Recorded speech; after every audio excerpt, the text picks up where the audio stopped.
السلام علیکم ورحمۃ اللہ وبرکاتہ۔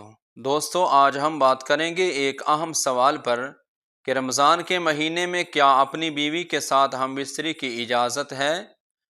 جواب: قرآن مجید میں اللہ تعالیٰ فرماتے ہیں، اور اپنے شوہروں اور بیویوں کے ساتھ جنسی تعلقات قائم کرو جب تک کہ روزہ مکمل ہو، اور رات کو اس سے کچھ حرام نہیں ہے جب تک کہ صبح صادق نہ آ جائے۔ حضرت ابن عباس رضی اللہ تعالی عنہ سے روایت ہے کہ رسول اللہ صلی اللہ تعالی علیہ وآلہ وسلم نے فرمایا، روزہ کے دن عورت کے ساتھ مباشرت جائز نہیں، اور جو شخص روزہ رکھے اس کے لیے نفل عبادت کے علاوہ یہ حلال نہیں۔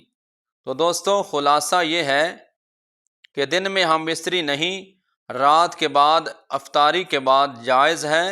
اللہ تعالی ہمیں رمضان میں روزے صحیح طریقے سے رکھنے اور اپنے تعلقات کو شریعت کے مطابق قائم رکھنے کی توفیق عطا فرمائے۔